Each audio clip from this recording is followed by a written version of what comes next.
हरे कृष्णा। इस साल कार्तिक मास में आने वाला प्रदोष व्रत अत्यंत शुभ और विशेष माना जा रहा है। इस बार यह व्रत कल सोमवार को पड़ रहा है, इसलिए इसे सोम प्रदोष व्रत कहा जाएगा।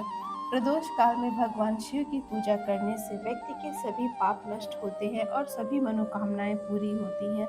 यह व्रत विशेष रूप से भगवान शिव की कृपा प्राप्त करने, स्वास्थ्य, धन, सौभाग्य और मानसिक शांति पाने के लिए किया जाता है।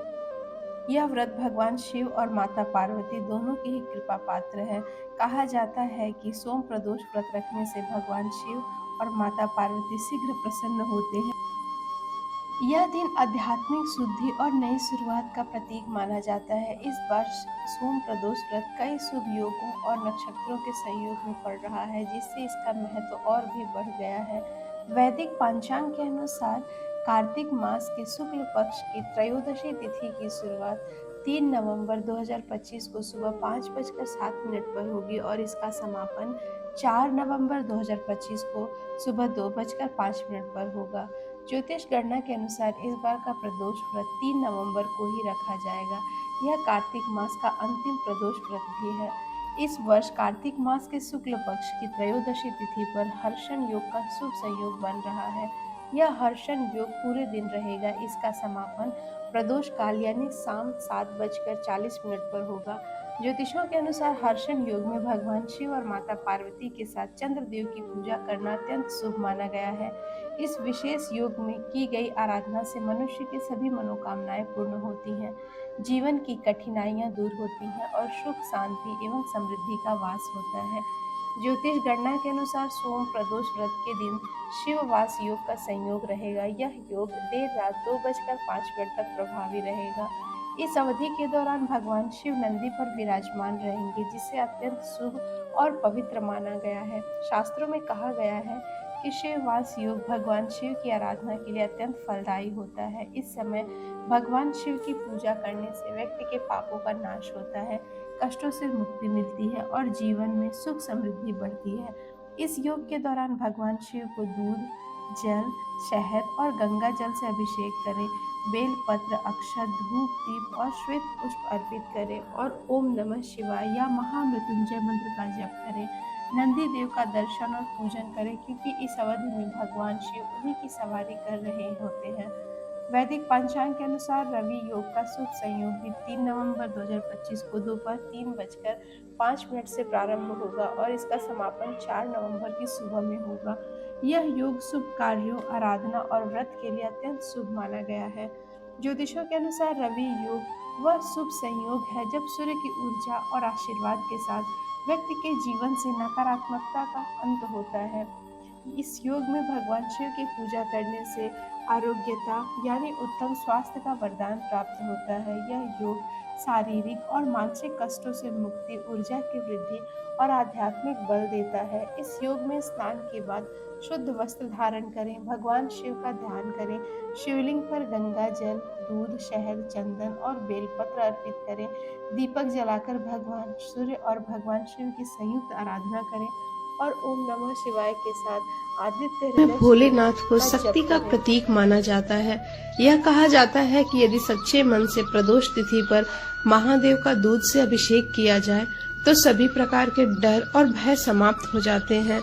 यदि प्रदोष तिथि सोमवार को आती है तो इसे शुभ संयोग माना जाता है, क्योंकि दोनों दिन भोलेनाथ को प्रसन्न करने के लिए अत्यंत महत्वपूर्ण माने जाते हैं। वर्तमान में माघ माह में चल रहा इस माह में प्रदोष व्रत सोमवार को पड़ रहा है। तो आज हम जानेंगे सोमवार प्रदोष व्रत की कथा। महादेव की पूजा का महत्व हर दिन होता है, लेकिन प्रदोष तिथि की पूजा का खास महत्व माना जाता है। प्रदोष व्रत कृष्ण पक्ष और शुक्ल पक्ष की त्रयोदशी तिथि को हर महीने होता है और पूजा का समय प्रदोष काल में होता है। और मासिक शिवरात्रि, ये तीनों ही शिव पूजा के लिए बहुत ही शुभ माने गए। त्रयोदशी अर्थात प्रदोष का व्रत करने वाला मनुष्य सदा सुखी रहता है। उसके संपूर्ण पापों का नाश इस व्रत से हो जाता है। इस व्रत के करने से सुहागन नारियों का सुहाग सदा अटल रहता है। बंदी कारागार से छूट जाता है जो स्त्री पुरुष जिस कामना को लेकर इस व्रत को करते हैं उनकी सभी कामनाएं कैलाशपति शंकर पूरी करते हैं। सूत जी कहते हैं कि त्रयोदशी का व्रत करने वाले को 100 गौदान का फल प्राप्त होता है। इस व्रत को जो विधि विधान और तन मन से करता है उसके सभी दुख दूर हो जाते हैं। तो दोस्तों आइए जानते हैं आज सोमवार त्रयोदशी व्रत की कथा।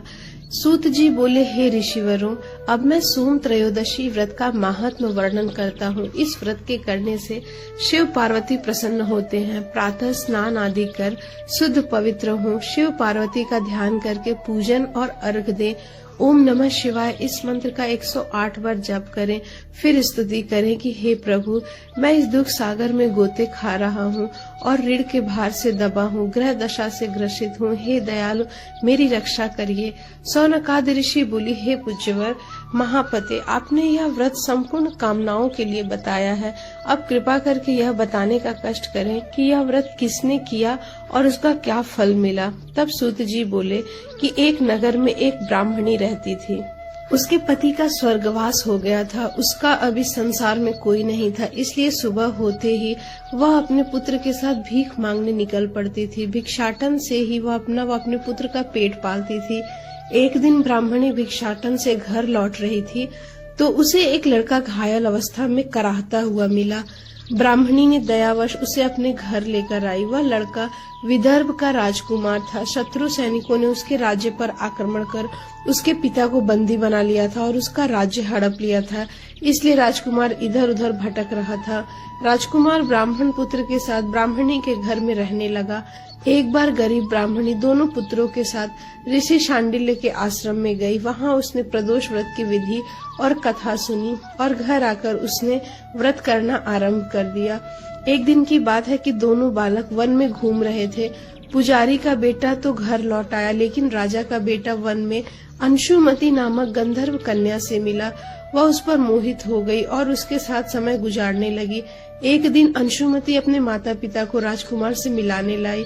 उन्हें भी राजकुमार पसंद आ गया। कुछ दिनों बाद अंशुमति के माता पिता को भगवान शंकर ने स्वप्न में आदेश दिया कि राजकुमार और अंशुमति का विवाह कर दीजिए। उन्होंने वैसा ही किया।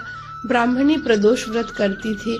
उसके व्रत के प्रभाव और गंधर्वराज की विशाल सेना की सहायता से राजकुमार ने विदर्भ से शत्रुओं को खदेड़ दिया और पिता के राज्य को पुनः प्राप्त कर लिया। युद्ध जीतने के बाद राजकुमार विदर्भ का राजा बन गया। उसने पुजारी की पत्नी और उसके बेटे को भी राजमहल में बुला लिया और आनंद पूर्वक रहने लगे। राजकुमार ने ब्राह्मण पुत्र को अपना प्रधानमंत्री नियुक्त कर दिया। अंशुमति के पूछने पर राजकुमार ने उसे प्रदोष व्रत के बारे में बताया। इसके बाद अंशुमति भी नियमित रूप से प्रदोष व्रत का पालन करने लगी। इस व्रत से इन लोगों के जीवन में सुखद बदलाव हुए।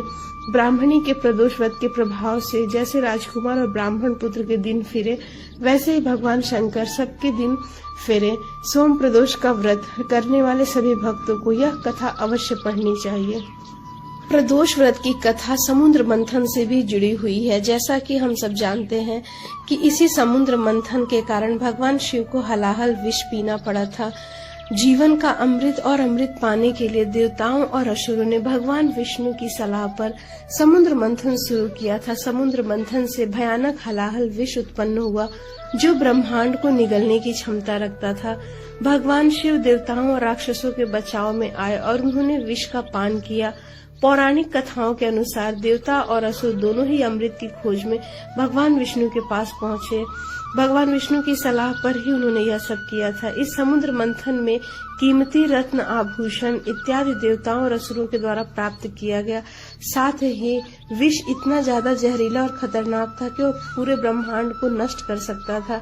इसलिए देवताओं और राक्षसों ने समुद्र मंथन को जारी रखा और 12वें दिन उन्हें अमृत मिला। 13वें दिन देवता और असुर ने भगवान शिव को धन्यवाद दिया। माना जाता है कि भक्ति से प्रसन्न होकर भगवान शिव ने नंदी बैल के